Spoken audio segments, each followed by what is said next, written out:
Mirëmëngjes e dashur, mirë se Mirëmëngjesi, si ju kanë? Përshëndetje. Energjike je Afrodita. Afrodita, kam lexuar një shkrim përpara, po themi 2-3 muajsh për Baba-Vangën, edhe për Nostradamusin, që 95% të gjërave që ne themi i ka parashikuar Baba-Vanga, nuk i ka parashikuar Baba-Vanga. Baba-Vanga ka parashikuar maksimumi një 2-3 gjërat e ka tundi vet. Ishte një shkrim, nuk është se unë e besoj këtë gjë. Dhe kemi një pyetje tjetër, që është pyetje shkencore, është pse një grua quhet Baba-Vanga dhe nuk quhet Mama-Vanga? Ne do ta quajmë Nona-Vanga. Nona. Afrodita, Jepi, a do Afrodita. vërtet ky fenomen pas 2 ditëve dhe pse pikërisht kjo datë ku shënjon me një ngjarje shumë të rëndësishme në të gjithë botën? Atëre, Nona-Vanga ose Baba-Vanga e ka fjalën për ndryshimin, për shenjat e ndryshimit të epokave. Dhe unë do t'ju jap perspektivën time vedike. Në rregull? Po. Sepse Veda do të thotë dituri që është pa kohë e vërtet në të gjitha kohrat, pra edhe në kohën Se tonë. vëm dyshim. Dhe kjo quhet sipas Vedave ndryshimi i epokave që quhet Yuga Parivartana. Pra, a do të ndodhi apo jo kjo gjëja pas disa ditësh? Këto gjëra në fakt kanë ndodhur. Kjo s'është se do ndodhi me 20 dhe mund të ndodhi përsëri me domethënë në botërorin, por këto gjëra kanë ndodhur në Indi, Uttar Pradesh, kanë ndodhur në Angli, në Brazil, në Colorado, kanë ndodhur. Po kalojmë një ndryshim epoke, okay? Dhe këto gjëra do të shohim shumë gjëra dhe kemi parë, dhe unë them që ajo ka të drejtë. Domethënë nuk e di për këtë datën, do ta shikojmë, sepse është diçka që do të ndodh. Domethënë pas disa ditësh, por ka ndodhur ngjarje të pazakonta, fenomene natyrore gjithashtu, drita të çuditshme, tinguj nga qielli gjithashtu. Po t'ja shtojmë çik këto gjërat. Domethënë UFO-t që dolën përpara disa ditëve. ka ndodhur dhe tinguj nga qielli, trumpete. Nuk janë gjërat që i ka krijuar AI, janë të vërteta në fakt. Forma të veçanta resh, rrafet e grurit, crop circle që un kam qenë vet aty. Është fenomeni më i madh paranormal në tokë. Crop circle në Angli. I bëjnë qënjet 4D i bëjnë këtu në tokë, i vulosin prapë për 1 sekond, edhe bëhet një formë gjeometrike e shenjtë e përsosur. Okej? Dhe sipas Baba-Vangës, domethënë këto janë në të vërtetë, është e vërtetë. Pra tregon sipas Vedave fundin në një epoke të errësirës që quhet Kali Yug. Kemi folur dhe një herë për këtë biles dhe do të fillojë një epokë e re, pra kur do tranzicioni do të ndodhin gjithë këto gjëra dhe është absolutisht që ka ndodhur dhe do të ndodhin më shumë. Vetëm një ndërhyrje e vogël. Të lutem koleg mos e ndërprit Afroditën se e ke zakon. Afrodita, E ke zakon edhe pastaj na vin ato komente që na vin. Dakor? Vazhdo Afrodita. Edi e pas ka mbyllur fare. Gojën. Ka ikë në drejtim revolucionar. Më ke mua këtu që besoj 1000% se 100% janë pak. Po. 1000%. Dhe që t'i themi pak popullit që të mësoj pak, domethënë kemi 4 epoka, Satya Yug që quhet epoka e artë. Okej? Që do të vi, akoma s'ka do të vi. Treta Yug që quhet epoka pak më ulët, pra nuk është artë, ditoria bie lidhja. Treta Yug, po pastaj dva para Yug, ulet prap ditoria, domethënë drita e vërtetë etj. Pastaj Kali Yug, kemi qenë në Kali Yug për 5000 vite. Yuga Parivartana tani që po ndodh, do të thotë që po kalojmë nga Kali Yug në Satya Yug, domethënë një epokë më të mirë, më të ardhë. Dhe gjithë këto ndryshime po ndodhin, madje edhe në Shqipëri po ndodhin ndryshime, keni përpara syve protestat. Okay, kjo është pjesë tjetër, po. Mos kalote ky drejtim sepse nuk do kaloj. E lash me kaq. Por pyetje, çka ka thon Baba-Vanga për protesta apo nuk ka thënë gjë për protestat? Jo, ka thënë Nostradamusi, mos e nga Nostradamusi. Nostradamusi ka thënë për protestën. Po, për shqiptarët. Për çka ka thënë Nostradamusi? Qofse do ekzistojnë shqiptarët pas vitit 2000, do vazhdojnë ekzistencën e tyre si kombë, do të ndryshojnë gjithë botën dhe në fakt do të ndodhë. E shoh, këtë Erlin Qori fillon ndryshimi. Jo, po nuk është ajo. Por le të flasim për këtë dritë që do shfaqet në qiell, që është një dritë e pa identifikuar. Disa thonin që do jetë një komet që do ta lëshonte dritën, disa të tjerë lidhin pikërisht me parashikimin që Baba-Vanga ka bërë përpara disa viteve. E vërteta cila është? Tham që datë fikse nuk ka, pavarësisht se ajo e kishte thënë një datë fikse. Por kjo dritë çfarë është? Drita bëhet nga qenie të tjera, të larta. Qenie të tjera që banojnë, si thuash, në botën sipër nesh. Ke botë sipër nesh, ke dhe botë poshtë nesh. Sigurisht toka është në mes. Sipas kozmologjisë vedike, që cilën unë mbështes.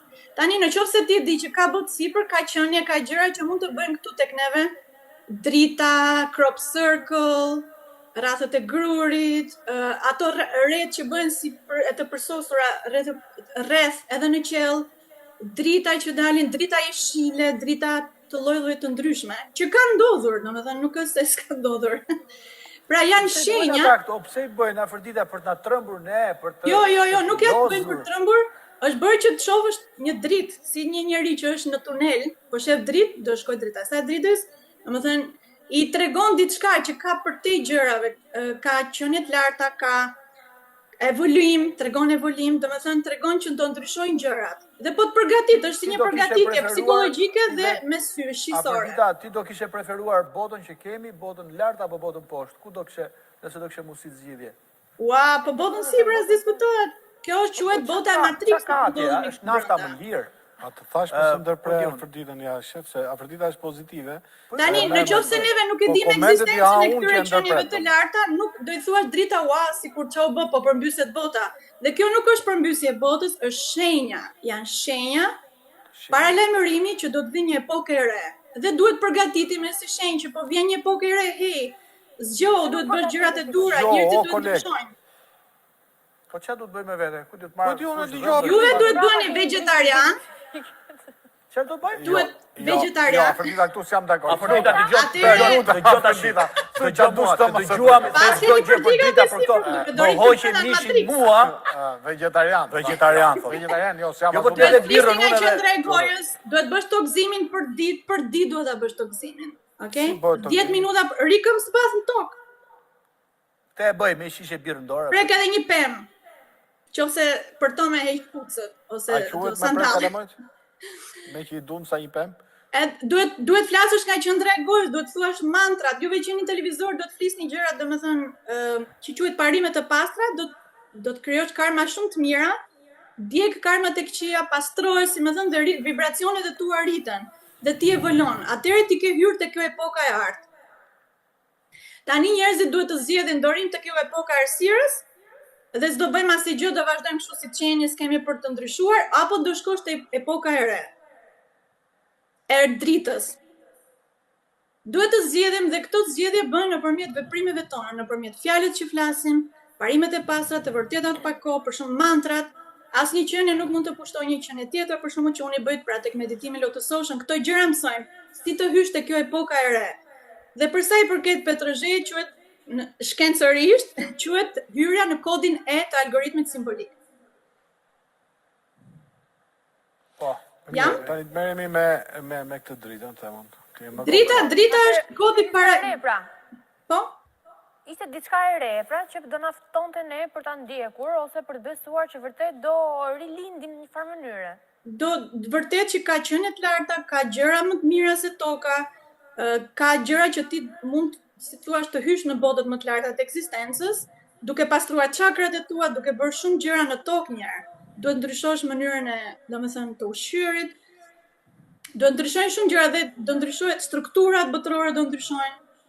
Qeverit, gjithçka do ndryshojnë në fakt, në gjithë botën e nga fjalën.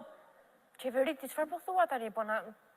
Jo, strukturat do jenë, do mësojnë njerëzit për ligjet hynore të multiversit.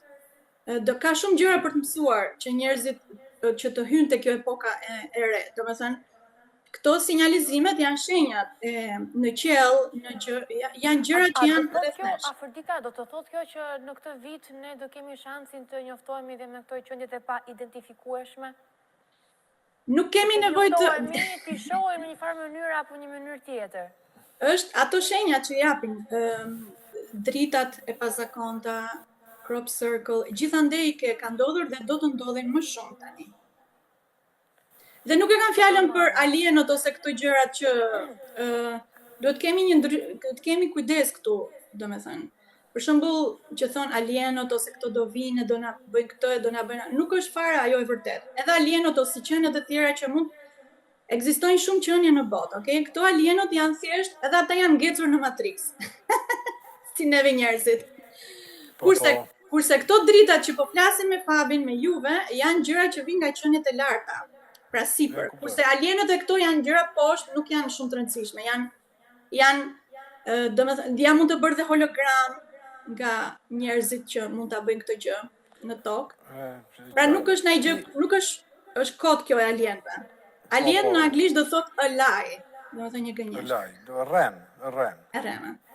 Po, jo, unë besoj që ekzistojnë. Ekzistojnë, kurse alien mund të ketë, domethënë, rasti konkret është alien do të thotë jashtëtoksor. Pra jashtëtoksor quhen, domethënë, ka gjëra dhe më të mira, më të evoluese dhe më të bukura. Dritat për shkak që shohin në qiell, crop circle, janë fenomene që vijnë nga lart, nga qenet larta. Kolegu nuk është Nuk e ka friksuar, domethënë duhet ta njohësh mirë kolega. Është thjesht i shushatur, jo i friksuar. Utram ndoshta. Jo, Aferdita, unë kam vetëm një pyetje, vetëm një për kokë kolegut. Hajde, S'ta kam zënë asnjë. Ti tashti, je kështu nga fillimi i emisionit deri në fund dhe pastaj vazhdon se një vajzë normale. Apo po tall mendimin me kolegun. Unë jam vazhdoj kështu dhe unë. Orë dhe si ja bëjmë ne që Unë jam kështu gjithkohë sepse unë e kam mësuar dhe jam stërvitur që të them të vërtetën, pa kohë. Po, pra, Sepse nëse unë nuk jam kështu dhe pastaj, domethënë jam ndryshe, atëherë nuk jam e vërtetë. Unë jam në gjithë, pra njeriu duhet të flasë parimet e pastra gjatë gjithë ditës, mantrat e përsërisi. Po?